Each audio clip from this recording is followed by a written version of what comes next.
Salaamaaleykum wa rahmatullah Pape ñoo ngi lay nuyu di la siyaar di jaarale nuyoo yi ci yow nga jotali ko ci képp koo xam ne yaa ngi ci Actu TV muy site bi nga xam ni fii moom dans la banlieue ñëpp xam na liggéey bi mu fiy def ci social ak ci développement macha allah di nuyu àdduna bi yëpp di nuyu waa Sénégal. waaw xam naa comme ni nga koy faral di waxee saa su nekk wax sama bopp yombut nit ki wax ci boppam moo yombut waaw mais daal Mouhamadou Bachir Gueye juddoo fii Diamaguène gii fii nga ñu fekk Diacksao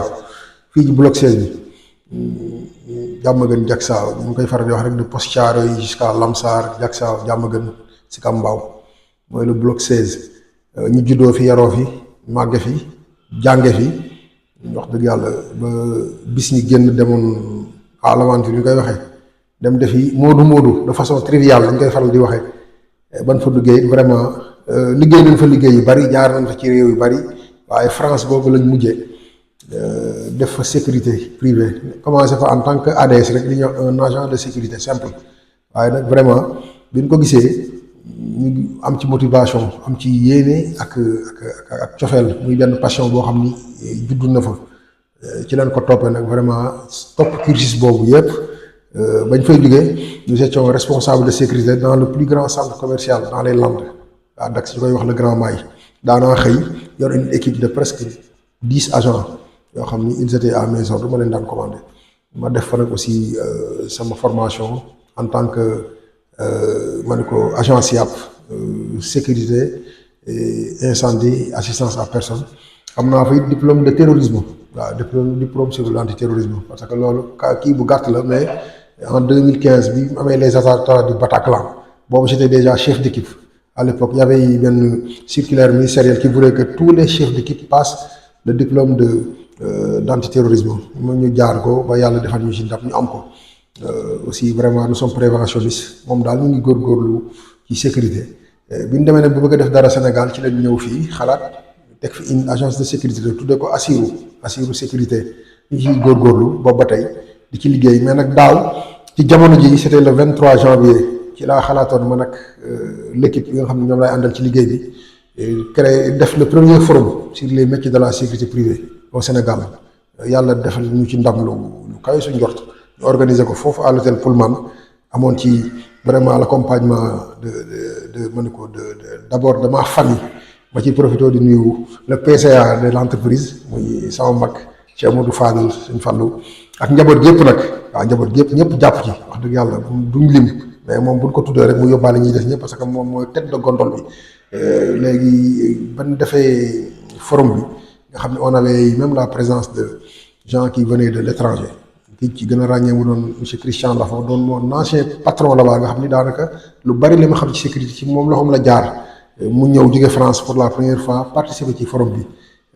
ñu ànd kooku maître Ndour Wade nga xam ne moom mooy secrétaire général bu ASFOP l'association des formateurs professionnels du Sénégal muy aussi ku jàmbaare ñu koy profité ci occasion bi di ko nuyu ak ña fa teewoon ñëpp l'État waaw balaa ma koy fàtte l'Assemblée nationale était présent le président de l'Assemblée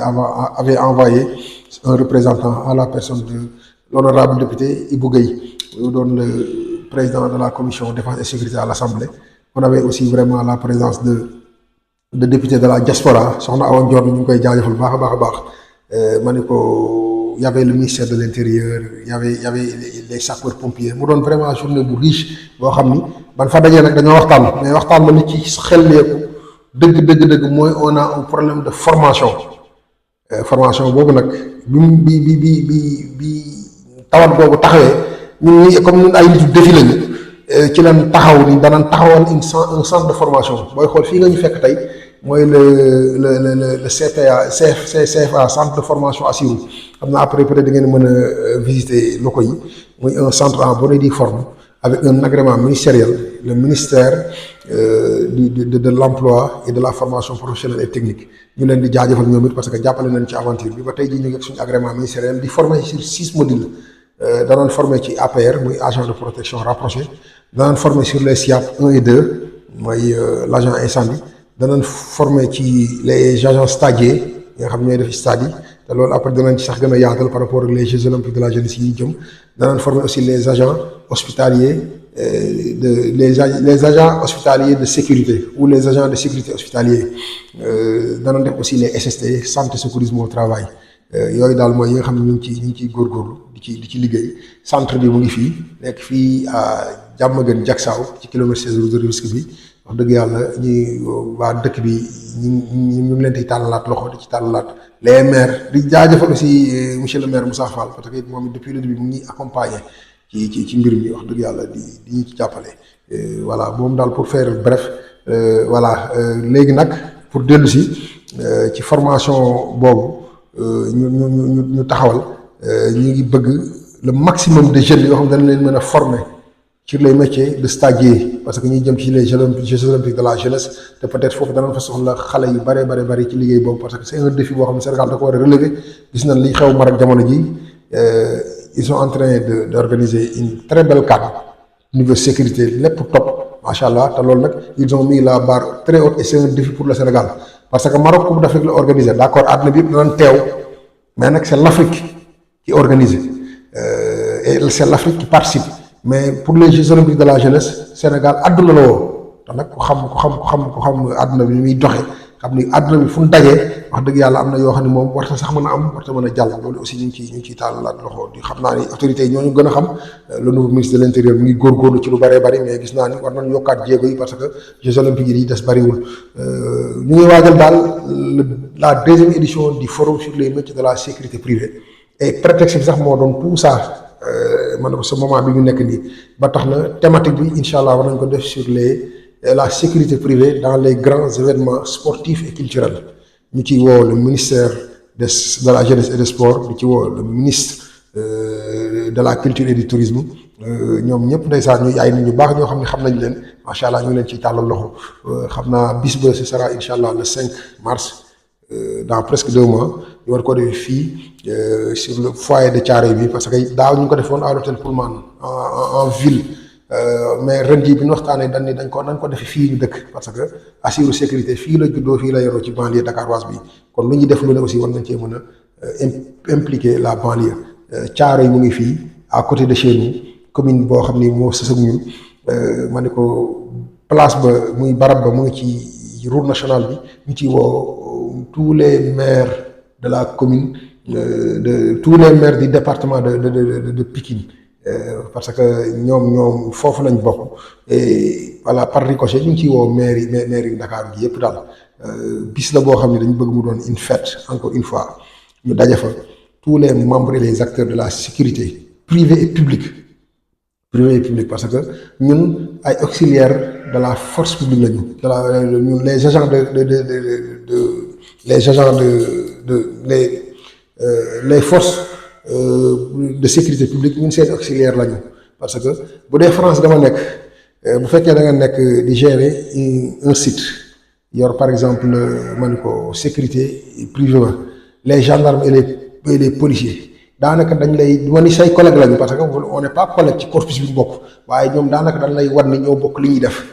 tey jii le commandant man personnellement nekk naa ci site boo xam ne en tant que responsable le commandant bu ñëwee nga xam ne moom mooy yilif gendarme yi nekk ci zone boobu bu ñëwee ba nga présenté wu ba xam yow la kat da lay jox son numéro et puis ne la tu peux me contacter quand tu veux en cas de souci ba pare nag saa yu fa jaaree danañ taxaw parce que buñ taxawee les agents de sécurité ñii gis dañoo gis ni lii kat booy xool benn corps bi la te tey jii boo dalee ci agent de sécurité bi presque dal nga ci gendarme bi dal nga ci police te loolu moom la foofu aussi la tubaab yi àgg ñoom moo tax aussi wax dëgg yàlla yu bari fexe nañ ba réussir ko dans la sécurité privée booy xool stade yi fi ne nii stade policier wala gendarme ci biir stade Afrique la yam li may wax nii ñi xam-xam nañ ko stade wala kii stade football wala stade bu mu mënti doon policier ne ca biir wala gendarme daanaka lu jeex la ci Europe ak yeneen dëkk yu développé yi parce que fexe nañ ba foofu c'est les agents de sécurité privée ñooy nekk ci biir les stagiaires et tout ça ñoom nag ñi nga xam ñoom ñooy gérer l'ordre public ñu nekk à l'extérieur parce que loolu moom ça fait partie sax ñoom ci seen i droit dañ jàpp ni par exemple police ak gendarmerie amuñu pour di nekk ci ay stades yoo xam nit ñi dañ fa ñëw pour foo wala des trucs du genre te foofu lañ bëgg a woote Sénégal pour ñu àgg fa Afrique foofu la war a àgg te incha allah rabbi peut-être les Jeux olympiques de la jeunesse pourront être man ko un laboratoire boo xam ne tey jii bu ñu ko réussir rek à partir de maintenant bien sûr avec la présence man ko de la police et de la gendarmerie ñu ñëw en appoint danañ mën a fexe ba tey jii xaw a kii wa tuuti léegi parce que xam nga uniforme dafa xaw a uniforme surtout police ak gendarmerie day xaw a dafa xaw a excitant ki koy sol ak ki koy gis surtout xale yi su ko defee seen i jàmmarloo yenn saa yi day faral di fréquent alors que tey jii ki ñëw ci stade bi seetaan football wala di supporter si mbërëm ci lamb boo xamee ni kii tey jii sol uniforme tey jii gérer la sécurité daanaka moom mën na koo def parce que mën na xëy tey jii am envie liggéey ci sécurité dem ñu former ko mu sol uniforme mën a taxaw tey ci stade bi tey jii gérer sécurité dana am lu bari yoo xam ne dina ko wàññi ci tension ñu ciy waat aussi vraiment l'état di ñaan yàlla à ce que bis boobu ci àgg jàmm suñu borom defal ñu ci ndam di ci woo waa bloc 16 bi yëpp di ci woo waa département de Pikine bi yëpp di ci woo waa Ndakaaru yëpp macha allah et même waa Sénégal tey bëgg nañ sax cette fois-ci mu plus s'intersonnaliser parce que ñu ngi xalaat ñu war a jógee France ñu ngi xaar ñu war a jógee France ñu ngi xaar ñu war a jógee ci yeneen barab yoo xam tey jii ñoom ñëpp ay experts lañu dans la sécurité on attend quelqu'un qui est expert dans la robotique les drones terrestres et les drones yi ñu faral di xam tey ñu ngi liggéey à ce que ñoom ñu teew bu ñëwee mën a ñu defaale ay mën ñoo defal ay mise en situation yoo xam ne dañ ci exposé ñoom matériel yooyu nga xam ne daanaka mën na ni fii man mosuma ko gis ak yeneen di santaat yàlla bu baax a baax parce que vraiment sécurité passion la nit ki bu ko xasee bëgg moom daanaka dundam gépp ci lay tourné waaw parce que dama mës a dégg sëñ Abdou Aziz Sy Al Amin mu wax ni ba amoon liggéey bu doon def alkaati nii la ko waxee tey sama téléphone bi ba tey am naa benn photo boo xam ne moom sëñ Abdou Aziz Al Amin fi mu toog dafa mel ne ki koy solal mbaxana bi képp it policier boobu yaakaar naa policier la war a doon parce que mu ngi sol daraam mais mu ngi ko tegal képp bi photo boobu ba tey maa ngi moom parce que loolu ba ma yàgg na mais ni ñu ko expliqué mooy dafa jàpp ni tey ji alkaati mu seulement ab liggéey la mais dañ ci mën a jaamu yàlla parce que aussi nag ki nga xam ne mooy aar doomu aadama yi yaakaar naa mu ngi def xidma ñun en tant que bon murit dañoo gëm à la xidma man ko xidma bi nga xam ne Sëñ Tuubaa moom la ñu jàngal mooy se mettre au service des gens léegi nag bu dee ab liggéey boo xam ne vraiment yaa ngi protéger nit ñi yaa ngi leen di jàmmale yaa ngi leen di dimbali pour ñu mën a am dal wax dëgg yàlla kooku yaakaar naa fay suñu borom yi dana ci am à telle enseigne vraiment sécurité moom suñu passion la ñun moom lañ bëgg moom lañ xam ci li ñuy yëngu te it vraiment buñ sañoon it danañ ko yóbbu foo xam ne nii dana kawee njort te lu mën a nekk la c'est juste man ne ko une organisation des moyens yoo xam ne tey jii l'état nag mooy légiférer organiser état moo ko mën moyens yi nit ñi ñu ngi liggéey ñu ngi jéem suñu camtulaay kàttan parce que daaw ba ren depuis le forum bañ defoon daaw ce centre là ce bijou qu'on a pu mettre ici ba ne ko le deuxième forum qu'on est en train de préparer là loolu lépp chercher des fonds propres bu ñu ci amee nag des gens qui nous accompagnent alhamdulilah ñu ngi ciy tàllal loxo kilifa yi ñu ngi ciy tàllal loxo institutions yi ñu ngi ciy tàllal loxo waa dëkk bi ñu ngi ciy tàllal loxo ñëpp parce que dañ gëm ni rek ala kulli xaalis moom luñ bëgg a def la te it gëm na ni incha allah danañ ko def kon it dañuy jàpp ni bu ñu jàppalee mu gën a yomb waaye bu ñu jàppalee it ñu fexe ba rek ñun def li nga xam ne mooy suñu mission mooy fexe ba jëmmal la sécurité privée ma ne ko jënd ko ci fi mu newoon parce que ce secteur est à écrémer y a beaucoup de problèmes parce que booy xool chaque fois bu élection jotee les APR les agents de protection rapprochés comme on le dit ay jafe-jafe la daan jur ñu ngi raayante ñu ngi xeex ñu ngi jaayante te yooyu mën na ñàkk nit ki bu fekkee da nga ko xamal ni ko carrément sa liggéey fii la yem lii mooy say prérogative fii nga war a tàmbalee fii nga war a yem ki ko jël aussi engagé ko xam ni mu ko war a def loolu ba tey kooku sax ki koy fay sax bu ko naree def leen sax moom mooy bañ parce que bu fekkee dafa yor carte boo xam tey ji une carte professionnelle boo xam ne moo ko tax di liggéey te carte boobu tey ji en cas de condamnation comme on dit cette carte saute tu perds ta carte du coup tu travailles plus mais yooyu yëpp da ciy sensibiliser nit ñi te voilà moom yooyu yëpp daal ay mbir la yoo xam ne man gëm naa ne danañ ci àgg yi incha allah rabi peut-être petit à petit ndànk-ndànk ñu dox jëm ci léegi nag ñi nga xam ne ñoo ci nekk di góorgóorlu aussi ñuy ñaan état bi à ce que mu jàppale leen mu dimbali leen ci loolu parce que loolu lépp day doon di delluwaat ci njëriñal réew mi parce que secteur la boo xam ne mën na jël lu bare ciy xale employabilité la sécurité privée peut mën ko absorber mën ko gàpp énorme mën na ci jël lu bare parce que on a ce qu'il faut on a la matière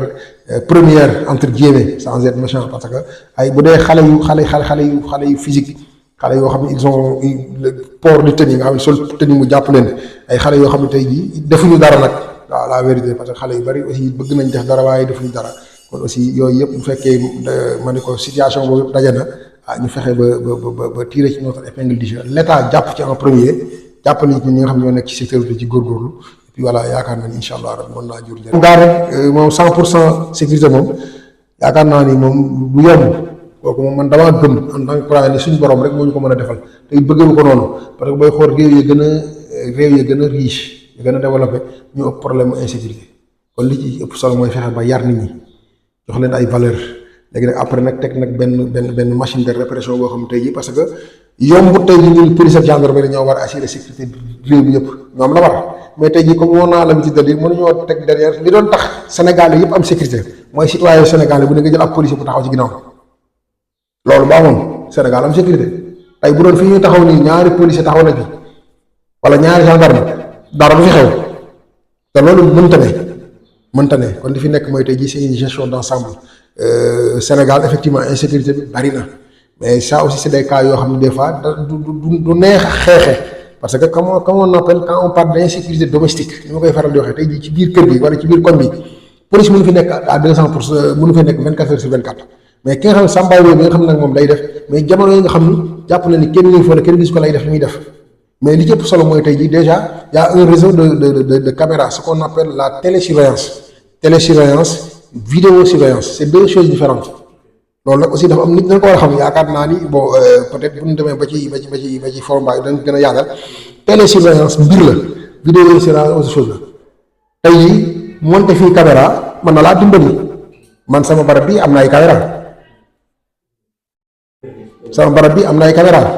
kon tey jii boo fi nekkul ku fi dugg caméra yi dana la jël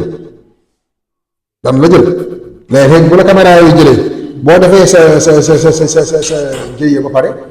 léegi nag li ñu leen mooy topp def mooy li ñuy wax mooy exploiter les images waaw mais par exemple tey jii nag bu dee loolu vidéosurveillance la waaye bu dee télésurveillance nag te yooyu ñu ngi ciy liggéey caméra bi chaque instant day am des agents yoo xam ne ñu ngi koy seetaan 24 heures sur 24 loolu ci dëkk yu mag yi réew yu mag yi yooyu moo xam c'est des postes de contrôle ce qu'on appelle des PC sécurité yoo xam tey jii bu defee tey jii ci mbedd mi yépp ay caméra mais fii day am par exemple benn poste de contrôle boo xam ne caméra yi nit day toog di ko seetaan saa su ne ba tey jii koñ bi ku fi jaar amul fépp loolu nag aussi nag ñu ngi ciy ñaaxaat état bi pour que ñu gën cee liggéey mais daal li wër mooy tey jii même dans le secteur privé tey jii dans le privé parce que am na ay entreprise nit ñi dañuy monter des caméras dañuy monter tout ça mais tey jii nit ki mën nga ko monter caméra rek mu am reporter am mu am reporting am ci téléphone am ok c'est bien dana ko gis mën na am sax alarme sonore boo xam dana ko gis su ko defee bu kiiyee dana mën a woote rapidement mais peut-être le temps d'intervention mën na yéex ba nit ki def li muy def dem yoonam mais bu dee nag tey jii moom dafa yor ce qu'on appelle un système de télésurveillance foofu nag mooy li baax moom moo gën foofu bu télésurveillance amul it vidéosurveillance bu amee dana tax tey ku def njombe it ñu jàpp la tey bu dee saa yoo defee njombe bu leer na ni am na caméra boo xam ne gis na la ba mën laa jàpp it dana wàññi crime bi léegi nag bon kii sol kagul fexe ba masque wu nga xam ne moom c'est un professionnel kooku du neex a xàmmee mais yooyu yëpp après enquête ba day am lu muy kii parce que mën ngaa sol kagul mais mën nga bàyyi d'autres empreintes yoo xam ne mën naa tax tey jii ñuy enquête ñoom danañ xam dana filer ba egsi ba jàppale incha allah. léegi ndaw benn femme lu ba handicapé par exemple waaw dafa mel ne romb naa ko nii waaw malheureusement te day dem ba day bari tey nag au fur et à mesure yi dem parce que doomu aadama la yàlla bind noonu doomu aadama la yàlla bind tey jii moom mooy jaay bu nit ki bu demee ba amul gëm-gëm amul yar amul benn valeur mooy tax lu mu soxla dana koy jël ak nu mu ko mën a jëlee baax na mais xam nga jigéen du handicapé nga fekk ko fa non seulement yow li ñuy wax xanaa ku saraxul silmaxa war ko bàyyi ak yalwaanam mais nga mën a jëm di ko di foqa ci la namay kii xam nga ba kii metti na yooyu aussi nag day jar après nag aussi beneen politique de répression bu dur boo xam ne tey jii xam nga américains yi loolu nga réussir en moi dans les années 80 il y avait le système de tough and crime comme on l'appelait mooy être dur face au crime à un moment mais il tuait c'était des ordres boo xool loolu moo leen topp ba tey boo xoolee aux États-Unis baaxut metti na parce que aussi bu ñuy xool rek suñu bopp nit ñi ñu la lu ñu dal mais à un moment ils ont nettoyé beaucoup de ghettos parce que ils avaient des ordres de tuer à vie comme ils disaient ils ont tué beaucoup de gens mais nag benn instant doomu aadama yi nag bu fekkee doon ba nekk un nuisible pour sa société dem ba xam tey ji moom daanaka amalul njariñ kenn amalul njariñ boppam amalul njariñ ba au contraire doon danger pour nit ñi ah su boobaa it nag aussi nag du ma ni éliminer ko parce que ce sera très kii waaye nag ah fexe daal ba làq ko jant bi daal ba moom dootul mën a fitnaale di kenn day gën daal.